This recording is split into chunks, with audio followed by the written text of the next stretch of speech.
How important is an ending to a story?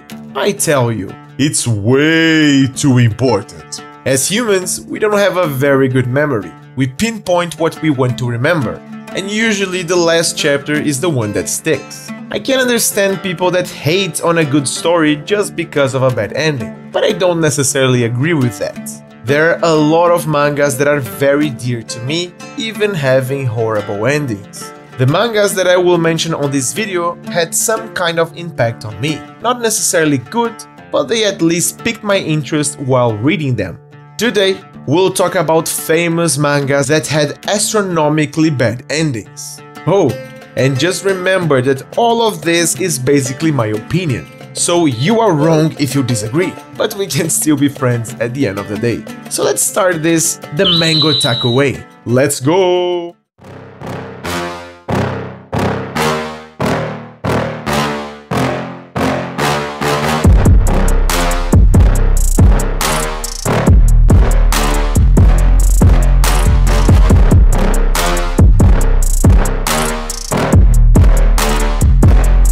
First and foremost, if you enjoy this type of content, please leave a like and subscribe for more. That would help me a lot. Okay, so getting back here, remember guys, all these popular mangas have impacted me in one way or another. So above everything, I recommend all of them. You know that cliche talk about how the journey is more important than the ending? Yes, I actually agree with that. So don't overthink too much about what I'm going to say here. It's just my opinion. As I want you guys to experience these stories by yourselves, I will lightly hint the motives why I believe these endings are garbage, so that you can be ready when the time comes. But technically speaking, there won't be any spoilers, so you don't need to be overcautious. Just lie back and enjoy me getting angry at fictional stories. So let's start with a manga that had infinite potential but midway became a shit show. Let's start the video talking about Fairy Tail.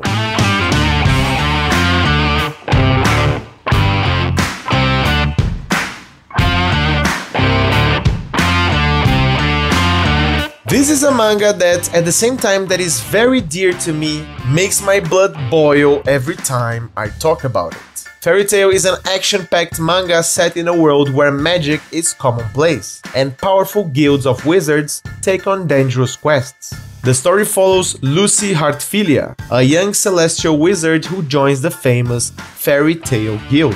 There, she teams up with Natsu Dragonil, a fire-breathing dragon slayer, and other interesting characters, like the Ice Mage Grey and the tough warrior Eruza. Together, they embark on thrilling adventures, fighting dark forces, uncovering secrets, and strengthening their bond of friendship while protecting the world from chaos. From this description, we can understand that this is basically a magic battle shonen. And it would be perfect if, after a certain chapter, things wouldn't go south. For the longest time, the author has been unable to kill off his protagonists and villains, nor even give them a satisfying defeat. And on top of that, we have a convoluted ending with difficult topics to build, such as time travel and paradoxes. That is basically the recipe of Fairy Tail's disaster. The defeat of the series' most important villain is so Russian but explained that is just poorly executed but poorly written as well. So if you're looking for an interesting shonen that after a couple hundred of chapters simply implodes, you should really read Fairy Tail. The power of friendship will both make you stay and make you rage uncontrollably. So yeah, try your luck with this one. But after Fairy Tail, let's go for something lighter, shall we? Just joking, let's talk about Domestic Girlfriend, aka the dumpster fire you cannot stop watching.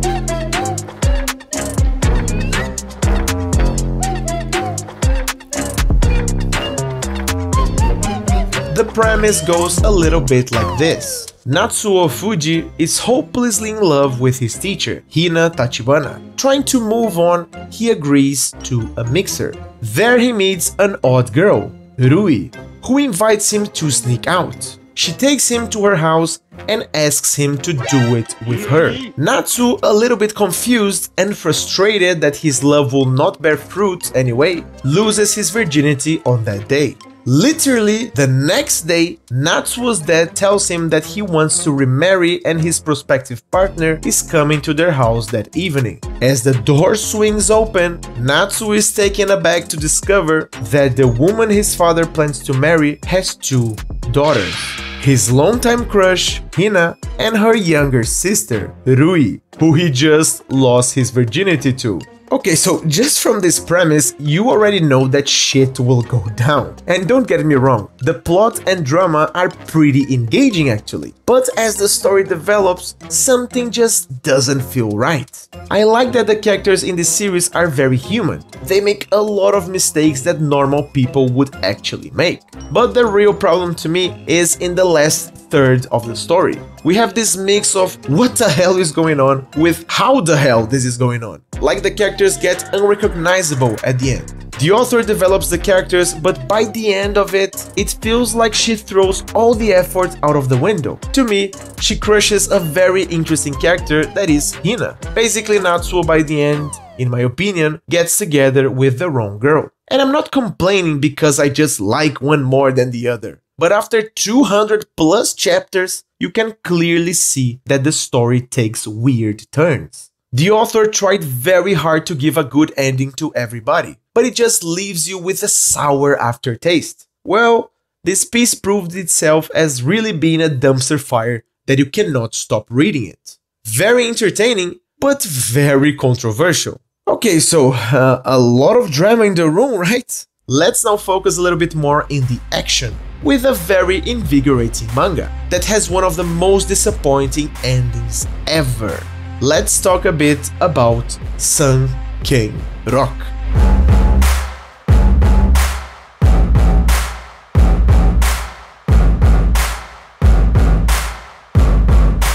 Sun-Ken Rock got very notorious because of its bold art style drawn by one of the most important manga artists in the industry, Boichi Sensei. The only problem here is that, in my opinion, his writing skills were not on par with his artistic skills. By the time we get to the ending, oh my god guys, it's just overly disappointing. The premise goes a little like this. Sun-Ken Rock is a gritty, action-packed manga about Ken Kitano, a young man who moves to South Korea to follow his crush, Yumin, a girl who dreams of becoming a police officer. However, instead of joining the police, Ken inadvertently ends up leading a powerful gang. As he rises through the ranks of the criminal underworld, Ken faces intense battles, brutal rivalries, and moral dilemmas, all while trying to reconcile his feelings for Yumin and his new life as a gang leader. The series mixes intense action, humor, and romance, with a focus on loyalty, ambition, and the cost of power. A good analogy that I found for this manga comes from this comment on Reddit. Sun-Ken Rock is like a B-grade action movie. You know, those kind where there's not much of a plot and have really bad acting. All the budget was spent in cinematography and stuntmen, so they didn't have money to hire any actresses and all the female parts are played by the same woman. And there are a lot of panty shots to sway you away from the mess that it is.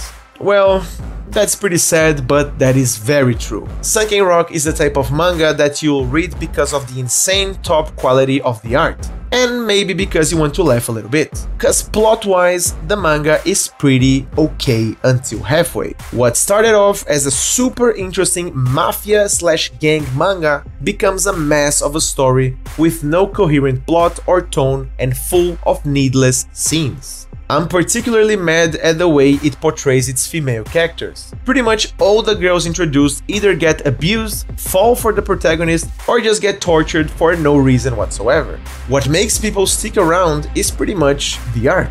As we see what happens in the story, you start to question yourself if you should really be reading this piece. That said, treat it as a B-grade action movie. It can entertain you in a way, but is nowhere near a good written story. At least to me. Next on our list, we have another manga that had a lot of potential, but that got crushed by bad decisions and crazy plot lines. Let me tell you about Food Wars. I'm about to go off like a weapon, fuel to the top, got a filled up engine. In my thoughts obsession, I will not stop, no I'm never second guessing. I got a God complex. Haters love to hate, but I never feel pressed. Got a lot of Food Wars, Mango? Isn't that the anime where the clothes explode when they eat something tasty? That's exactly it, my friend. And let me tell you, this show was much more than just that. Focus on the was of the sentence, okay?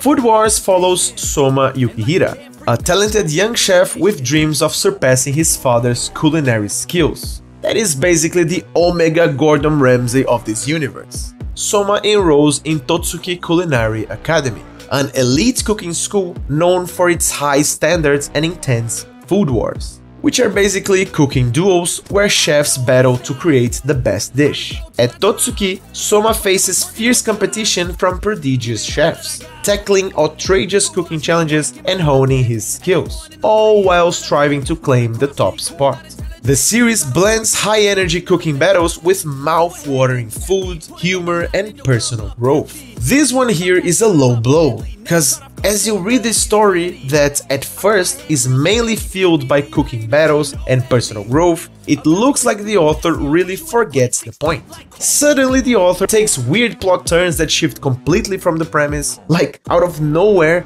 gangs get involved in the story. And there is even a crazy bad executed twist where one of the most important characters gets traumatized and basically dumps all her development into a big pile of bullshit. Oh, and one of the villains turned out to be a weirdo that wants to have kids with his half-sister.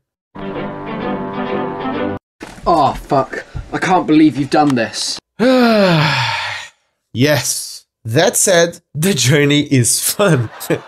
No, but for real, guys, Food Wars is more enjoyable than it looks, even if you don't like a lot of elements of ecchi. The scenes where the famous clothes explode are pretty fun and humorous actually. Definitely not everyone's cup of tea, but the manga engages you. It's pretty hard to get consistent arcs that build up into a great ending. But this next manga was the master at doing the opposite.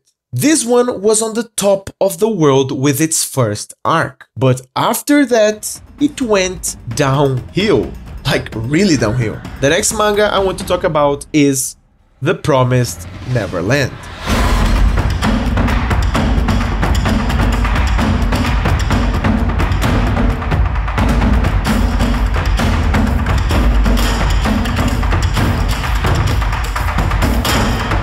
The Promised Neverland follows Emma, Norman, and Ray, three children living seemingly perfect lives in Gracefield House Orphanage. However, their world shatters when they discover the dark truth. The orphanage is actually a farm where children are raised to be fed to demons. Determined to escape and save the other kids, the trio plots a daring plan to outsmart their caretakers and break free. The series is a tense mix of psychological thriller and survival, as the children race against time to uncover secrets and fight for their lives.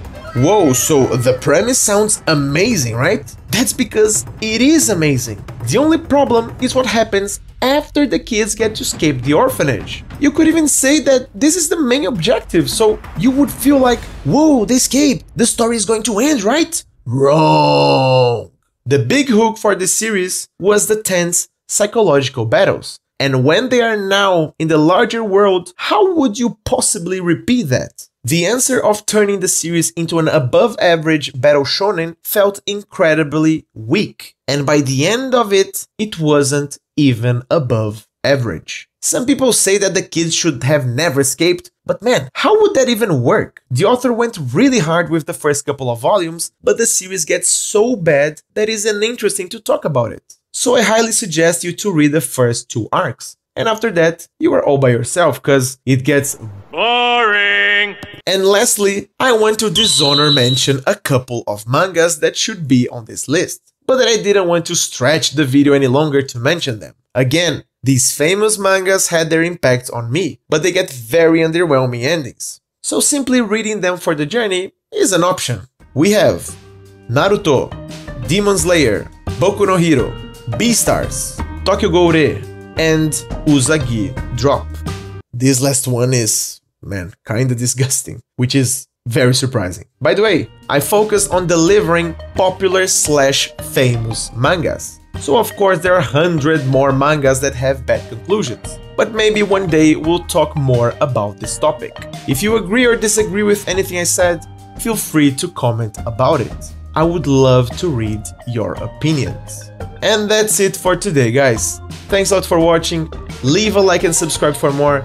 Keep trying new stories, keep focusing on the journey, and of course, keep reading manga. Bye!